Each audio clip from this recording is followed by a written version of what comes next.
धनवर्षा की कहानी। किसी गांव में एक ब्राह्मण रहा करते थे। ये एक बहुत करामती मंत्र जानते थे। मंत्र का गुण यह था कि एक विशेष प्रकार का नक्षत्र योग आने पर जब उसका प्रयोग किया जाता तो आकाश में नाना प्रकार के रत्न और धनवर्षा की वर्षा होने लगती थी। उस ब्राह्मण के पास एक बड़े बुद्धिमान विद्यार्थी थे। एक दिन एक काम से बाहर उस विद्यार्थी को लेकर घर से बाहर हुए। कुछ दूर जाने पर वे एक घने जंगल में आ गए। इस जंगल में 500 डाकू रहते थे। राहियों के आते ही उनका माल सब लूट लेते। उस ब्राह्मण और विद्यार्थी की भी यही दशा हुई। डाकुओं ने उन्हें बांध लिया। राहगीरों के पास सदा रुपया पैसा नहीं रहा करता, फिर भी डाकू उनको नहीं छोड़ते थे। वे एक को बांधकर दूसरे से कहते कि जाओ, यदि हो सके तो रुपए लेकर इसे छुड़ा ले जाओ। यदि बाप बेटे को कभी पकड़ लेते तो लड़के को बांध कर रख लेते और बाप रुपया ले आने को भेजते। यदि माँ बेटी को पकड़ते तो बेटी को रखकर माँ को रुपया ले आने को कहते।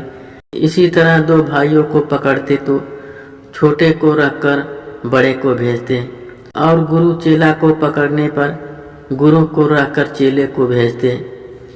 इसी के अनुसार उन्होंने ब्राह्मण को पकड़ रखा और शिष्य को रुपया ले आने के लिए भेज दिया।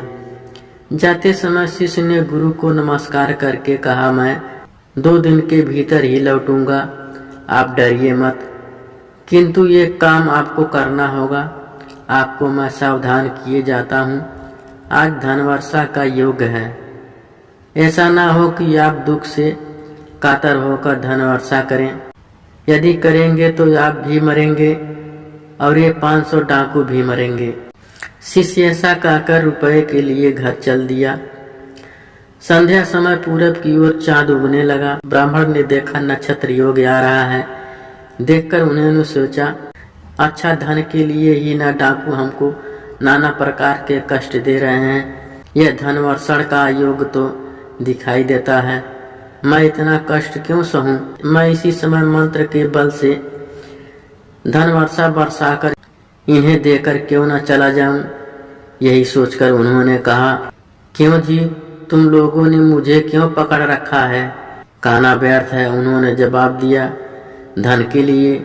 ब्राह्मण ने कहा, यदि यही बात है तो मेरा बंधन खोल दो, स्नान करने दो, नया वस्त्र पहनने दो, चंदन लगाने दो और फूलों की माला पहनने दो। डाकुओं ने वैसा ही किया। ब्राह्मण ने मंत्र पढ़कर ज्यों ही आकाश की ओर देखा त्यों ही आकाश से नाना धन रत्नों की झड़ी लग गई। डाकू जिससे जितना हो सका उस धन को लूटकर अपने कपड़े में बांधकर चलते बने। ब्राह्मण भी उसके पीछे पीछे जाने लगे। कुछ दूर जाने के बाद अचानक 500 याना डाकू भी आ गए और उन्होंने इन डाकुओं को रोक लिया। पहले के डाकुओं ने कहा, क्यों हमको रोकते हो? उन्होंने जवाब दिया, धन के लिए। पहले के डाकुओं ने कहा, अगर यही बात है तो इस ब्राह्मण से मांगो, इसके आकाश की ओर देखते ही धन वर्षा होती है, इसी ने हमको धन दिया है। नए डाकुओं ने पहले के डाकुओं को छोड़कर ब्राह्मण को ही पकड़ लिया। बोले, बाबा जी, हम लोगों को भी धन दो। ब्राह्मण ने कहा, बहुत अच्छा, यदि यही चाहते हो तो धन वर्षा का योग साल भर के बाद आता है। साल भर ठहरो, उस योग के आने पर मैं बरसाकर तुम्हें भी दूंगा। डाकू बिगड़ उठे। बोले, क्यों रे दुष्ट ब्राह्मण, इनके लिए अभी वर्षा हुई और हम लोगों के लिए होगी साल भर बाद। यही कहकर उन्होंने उन्हें काटकर रास्ते पर फेंक दिया और साथ ही दौड़कर डाकुओं को भी पकड़ लिया। फिर क्या था, दोनों दल में भयंकर मारामारी शुरू हो गई।